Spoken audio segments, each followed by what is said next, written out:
प्रीति जिंटा को लेकर एक बड़ी और राहत भरी खबर सामने आई है। बॉम्बे हाईकोर्ट ने प्रीति जिंटा के चेहरे और पहचान का गलत इस्तेमाल करने वाले AI deep fake morphed photos और फेक वीडियोस के खिलाफ एक्ट्रेस को अंतरिम राहत दे दी है। कोर्ट ने कहा है कि इस तरह का मिसयूज किसी भी नागरिक के मौलिक अधिकारों का हनन है। सुनवाई के दौरान कोर्ट ने सोशल मीडिया प्लेटफॉर्म मेटा को भी जमकर फटकार लगाई। कोर्ट ने कहा कि कंपनियों को इस बात की चिंता होनी चाहिए कि उनके प्लेटफॉर्म का गलत इस्तेमाल हो रहा है। प्रीति के वकील ने करीब 275 YouTube लिंक्स का हवाला दिया था, जहां AI के जरिए उनकी मॉफ तस्वीरें दिखाई जा रही थी। कोर्ट के आदेश के बाद अब मेटा और गूगल इन विवादित लिंक्स को हटाने के लिए कदम उठाएंगे। AI के इस दौर में यूथ इस बड़े फैसले की काफी तारीफ कर रहा है। बॉलीवुड के भाईजान सलमान खान एक बार फिर कानूनी पचड़े में घिरते नजर आ रहे हैं। मीडिया रिपोर्ट्स के मुताबिक बॉम्बे हाई कोर्ट की गोवा बेंच ने सलमान खान और उनसे जुड़ी कंपनी को एक हाउसिंग प्रोजेक्ट के मामले में नोटिस जारी किया है। यह पूरा विवाद गोवा के कैंडोलिम में बने कुछ रिहायशी विला से जुड़ा है, जिस पर पर्यावरण नियमों के उल्लंघन का आरोप लगा है। एक जनहित याचिका में दावा किया गया है कि सलमान खान की पार्टनरशिप वाली कंपनी ने तटीय इलाके के नियमों को ताक पर रखकर सिंकुवेरिम नदी के बेहद पास विला और स्विमिंग पूल बना दिए। कोर्ट ने मामले का संज्ञान लेते हुए गोवा सरकार, कोस्टल जोन मैनेजमेंट अथॉरिटी और सलमान खान समेत सभी पक्षों से जवाब मांगा है। अब देखना होगा कि इस नए विवाद पर भाईजान की तरफ से क्या सफाई आती है।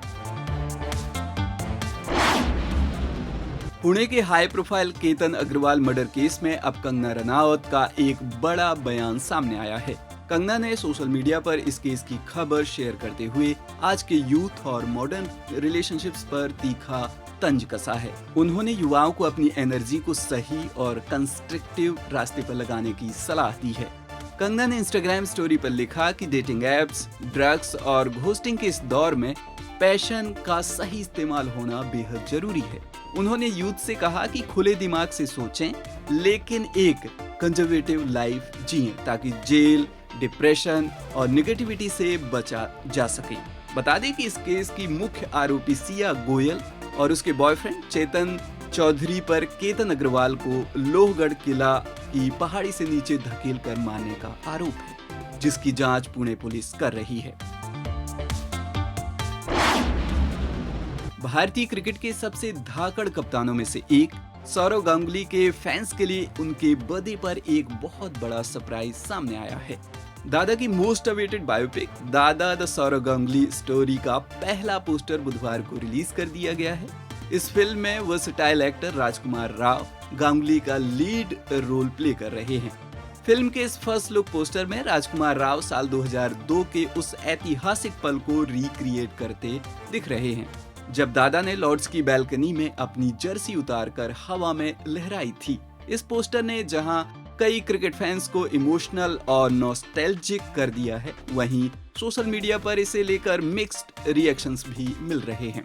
कुछ यूजर्स राजकुमार के लुक की तारीफ कर रहे हैं, तो कुछ का कहना है कि वे सौरव गांगुली जैसे बिल्कुल नहीं दिख रहे। विक्रमादित्य मोटवानी के डायरेक्शन और लव रंजन के प्रोडक्शन में बन रही यह फिल्म अगले साल 14 मई 2027 को ईद के मौके पर थिएटर्स में रिलीज होगी। करण जौहर इन दिनों 7वें आसमान पर हैं। प्रधानमंत्री नरेंद्र मोदी ने इंडोनेशिया के जकार्ता में अपनी स्पीच के दौरान करण जौहर की डेब्यू फिल्म कुछ कुछ होता है का जिक्र किया है। पीएम मोदी ने भारत और इंडोनेशिया के मजबूत रिश्तों पर बात करते हुए कहा कि जकार्ता में यह गाना बेहद पॉपुलर है और जब भारत इंडोनेशिया साथ मिलकर चलते हैं तो कुछ कुछ से बढ़कर बहुत कुछ होता है। प्रधानमंत्री के मुंह से अपनी फिल्म का नाम सुनकर करण जौहर काफी सम्मानित महसूस कर रहे हैं। उन्होंने सोशल मीडिया पर इस वीडियो को शेयर करते हुए पीएम मोदी का शुक्रिया अदा किया और लिखा कि सिनेमा की भाषा हर सरहद को पार कर जाती है। बता दें कि साल 1998 में आई शाहरुख खान, काजोल और रानी मुखर्जी स्टारर कुछ कुछ होता है एक कल्ट क्लासिक फिल्म है, जिसके गाने आज भी हर जनरेशन के दिलों में बसे हुए हैं।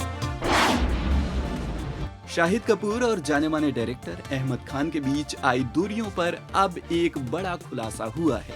अहमद खान ने शाहिद कपूर के साथ अपने रिश्तों पर खुलकर बात की है। उन्होंने माना कि बचपन के दोस्त होने के बावजूद अब वे दोनों एक दूसरे से ज्यादा नहीं मिलते हैं, क्योंकि जिंदगी और लाइफस्टाइल दोनों की काफी बदल चुकी है। अहमद खान ने फिल्मी दुनिया की कड़वी सच्चाई बताते हुए कहा कि इस इंडस्ट्री में काम ही ऐसा है जहां कई नए दोस्त बनते हैं और लोग भूल जाते हैं कि उनके असली दोस्त कौन हैं। हालांकि उन्होंने भविष्य में साथ काम करने की संभावना को खारिज नहीं किया। अहमद ने कहा कि वे दोनों तब दोबारा साथ काम करेंगे जब उनकी फिल्मी समझ मैच करेगी। बता दें कि इन दोनों की दोस्ती तब शुरू हुई थी जब अहमद 11 और शाहिद सिर्फ 7 साल के थे। कंगना रनौत की most awaited film queen 2 release से पहले ही बड़े पचड़े में फंस गई है। साल 2014 की सुपरहिट फिल्म क्वीन बनाने वाले फैंटम स्टूडियोज ने इस अपकमिंग फिल्म के खिलाफ बॉम्बे हाई कोर्ट में 250 करोड़ का भारी भरकम मुकदमा ठोक दिया है। फैंटम स्टूडियोज का आरोप है कि इस फिल्म का सीक्वल उनकी बिना मर्जी और इजाजत के बनाया जा रहा है। फैंटम स्टूडियोज का कहना है कि ओरिजिनल फिल्म के एग्रीमेंट के मुताबिक फ्यूचर में बनने वाले किसी भी सीक्वल या प्रीक्वल पर दोनों कंपनियों का 50% हक होना चाहिए। दूसरी तरफ फिल्म को बैक कर रहे जियो हॉटस्टार ने इन आरोपों को खारिज करते हुए कहा है कि यह कोई सीक्वल नहीं बल्कि एक ओरिजिनल और इंडिपेंडेंट स्टोरी है। उन्होंने यह भी दलील दी कि क्वीन शब्द पर कोई अकेले अपना मालिकाना हक नहीं जता सकता। बता दें कि कंगना ने हाल ही में इस फिल्म की शूटिंग पूरी की है। बॉक्स ऑफिस पर दो बड़ी फिल्मों के बीच जबरदस्त मुकाबला देखने को मिल रहा है। सैगनिल की रिपोर्ट के मुताबिक Akshay Kumar star Welcome to the Jungle ने अपनी रिलीज के 12वें दिन कमाल दिखाते हुए 3 करोड़ का नेट कलेक्शन किया है। इस उछाल के साथ ही फिल्म की कुल भारतीय नेट कमाई 120 करोड़ 55 लाख हो गई है, जबकि वर्ल्ड वाइड लेवल पर इस कॉमेडी ड्रामा ने 174 करोड़ 30 लाख का आंकड़ा पार कर लिया है। दूसरी तरफ आलिया भट्ट और शर्वरी वाघ की स्पाई थ्रिलर फिल्म अल्फा भी बॉक्स ऑफिस पर मजबूती से टिकी हुई है। रिलीज के महज 5वें दिन यानी मंगलवार को फिल्म ने 10.4% की बढ़त के साथ 4 करोड़ 25 लाख बटोरे। इसके साथ ही अल्फा की कुल भारतीय नेट कमाई 42 करोड़ 10 लाख और world wide gross collection 70 crore 3 lakh तक पहुंच गया है। दोनों ही फिल्में वीकडेज में भी यूथ और फैमिली ऑडियंस को थिएटर तक खींचने में कामयाब हो रही हैं। यश और कियारा आडवाणी की अपकमिंग फिल्म टॉक्सिक का पहला गाना तबाही रिलीज होते ही सोशल मीडिया पर तबाही मचा रहा है। इस गाने में यश और कियारा की बेहद बोल्ड और सिजलिंग केमिस्ट्री देखने को मिल रही है, जिसने इंटरनेट का पारा पूरी तरह से बढ़ा दिया है। हालांकि इस गाने के विजुअल्स को लेकर यूजर्स दो गुटों में बंट गए हैं। एक तरफ जहां फैंस दोनों की ऑन स्क्रीन बॉन्डिंग की तारीफ कर रहे हैं, वहीं दूसरी तरफ कई सोशल मीडिया यूजर्स इसके इंटीमेट सीन्स को लेकर इसे ट्रोल भी कर रहे हैं। कुछ यूजर्स ने तो इसे कॉन्डोम एड और एरोटिका तक कह डाला है।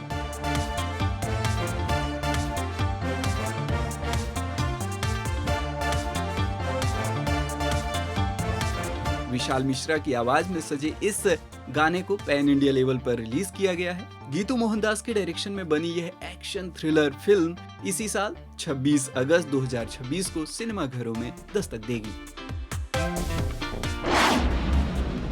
तेलुगु सुपरस्टार और आंध्र प्रदेश के डिप्टी सीएम पवन कल्याण को एक गहरा सदमा लगा है। पवन कल्याण के एक नन्हे और बेहद प्यारे फैन निरंजन का निधन हो गया है। निरंजन एक बेहद दुर्लभ जेनेटिक बीमारी से जंग लड़ रहे थे। इस दुखद खबर ने खुद पवन कल्याण और उनके तमाम फैंस को अंदर से पूरी तरह झकझोर कर रख दिया है। अभी पिछले ही महीने 17 जून को पवन कल्याण खुद निरंजन से मिलने उसके घर पहुंचे थे। उस मुलाकात की तस्वीरें शेयर करते हुए पवन कल्याण ने एक बेहद इमोशनल पोस्ट लिखा है। उन्होंने कहा कि गंभीर बीमारी से जूझने के बाद भी मुझे देखकर निरंजन के चेहरे पर आई वो मासूम मुस्कान मेरे दिल में हमेशा रहेगी।